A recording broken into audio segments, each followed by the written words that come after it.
He keeps and carefully organizes everything from engines to doors and fenders, making sure all parts get reused or recycled. To me, it's almost like a piece of wood.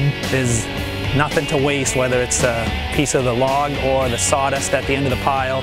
We strip the cars right to the bare bones. But Bob doesn't stop with cars. Trailers from Copart serve as storage on his lot, and I also buy yellow snowmobiles. Every year that I buy 20 or 30, I sell them all by October 1st. Just like with his cars, Bob says Copart makes it possible to find snowmobiles with very light damage, meaning easy projects for him. I try to get the later model sleds because they're still got life left to them. That's the biggest reason. And I'm actually the only guy that actually warranties the snowmobile. I'm willing to stand behind the vehicles after we fix them. It's almost summer. I don't even want to see snowmobiles yet. Yet, when Bob shops for himself, he gets some pretty amazing results. Well, that was the last time you purchased that led to a trophy, and how about a dozen of them? That's ahead on Copart's Holding Seconds.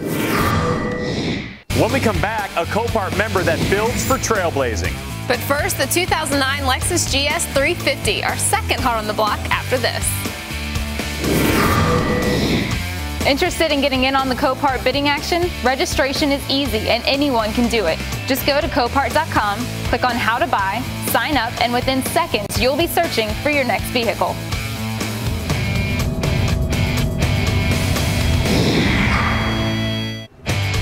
Welcome back to Copart's Holding Seconds. So is the Hot on the Block auction ready to go? The second one? Yes, it is. Let me remind everyone again about the finer points of this Lexus. This 2009 GS 350 is an all-wheel drive luxury sports sedan with a 3.5-liter V6 pumping out over 300 horsepower. The 7-inch touchscreen display in the center console, the LED lighting in the cabin, and the seating for 4 make this black beauty all the more desirable. Let's see how the auction unfolded. It's already up to over $20,000. And this auction went for 3 minutes and 33 seconds. It's a great car. Especially all-wheel drive. It's already been fixed. Just needs a couple little tweaks here and there. Who doesn't? I mean, what car doesn't? 2009. Going twice. Florida going for it. All-wheel drive car in Florida? Nice. Good idea. Handles the corners to the highest bidder. And that's it for that whip. Bob Letelier knows his way around the garage and the track, and when he's not neck deep in cars he's working to sell, he's got himself in the seat of one of his racers. For Bob Letelier, taking out his toys is a process. With the help of his wife Sue, Bob gets all 3 of his track cars out for the first time this season. Once you get them out, you can smell the racing fuel. It's kind of get your blood pumping. The smell and sound of spring, even in Maine, where racing season starts late. Through all the years on the track, Bob has built his car collection. The most recent addition? This car actually came from Copart auction, and it was a recovered theft. And the minute I saw it, the wheels started turning, saying, you know, this would be a perfect race car. The car, a 1994 Pontiac Trans-Am 25th anniversary model, already looked like a racer, but Bob had some serious work to do to it to get it rolling. Well, I knew right off it was going to need a motor and transmission. How could he be sure? Easy. Whoever stole the car stole the parts. But that was good for Bob, who put in just the parts he wanted. We ended up finding a LT1 350, which is what you have to run in these cars for the class that we run it in. He also did some body work to accommodate bigger tires and to add a roll cage. And all that work is paid off with trophies from divisional and national events, many of the same events raced by Brandon Bernstein. Still, Bob is modest about winning and his car. You know, it's not super fast, but it does win races. Maybe he's being too modest. You still have to be the fastest driver in order to win. Now, Bob says the other reason he loves that Copart purchase, that 25th anniversary model turned out to be a rare find. Pontiac didn't make too many, so Bob's never seen another one on the track. Hey, Greg, isn't it around that time where you tell everyone about a proletariat conveyance? What? You know, a vehicle for the working man? Oh, yeah, specialty item of the week. You know, I do that, Jamie. So this one is for someone who has a large driveway. How about this 1995 duplex fire truck? Now, the cool thing about this fire truck, it comes in Ferrari red.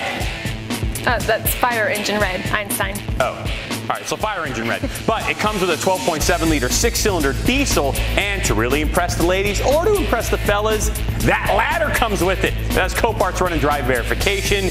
You want to be the life of the party? It's in Atlanta West lot with an ACV of $46,500. Wow, well, sometimes you buy Copart vehicles because you're looking for a great project. Other Copart purchases are made because you're looking for a great deal. On the coast of South Carolina, we visited a man who can see both ways, depending on whether the vehicle will be driving on roads or on trails. Lori Rubin has one sweet ride. I drive a 2005 Tahoe. It was a repo, actually. This two-wheel drive Z71 purchased off Copart 2 years ago. Her husband Ricky has been a Copart customer for years, and when he saw this Tahoe come up for auction, he knew it was a good buy. It looked in all the pictures, it looked like it was in good shape.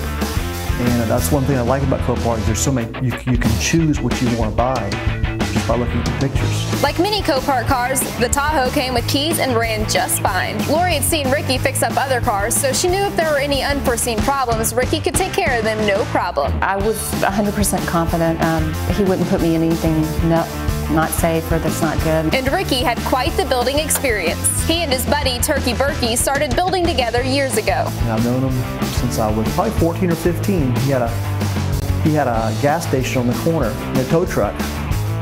And every time I was out in the woods getting stuck, call him on the phone. Their build of choice? Jeeps. Jeeps are fairly simple animals. But while Lori's Tahoe is her daily driver, Ricky's Jeeps are anything but. Right now I have a Jeep we go rock crawling with. And at first we usually drive around the neighborhoods and going back and forth to work. But then as we kind of had more, did more things to it, we realized the capabilities of them. A little later, we'll find out how Ricky's taken quite a few roadworthy vehicles and turned them into off-road monsters. Right now, here's a live look in Woodhaven, Michigan. These are the Detroit lanes. It's a 2001 Chevrolet Tahoe K1500, a great car. Just a little bit of rear end damage, but so big you don't notice it. And that's all we have time for now. We need to take a break. The final hot on the block when we return.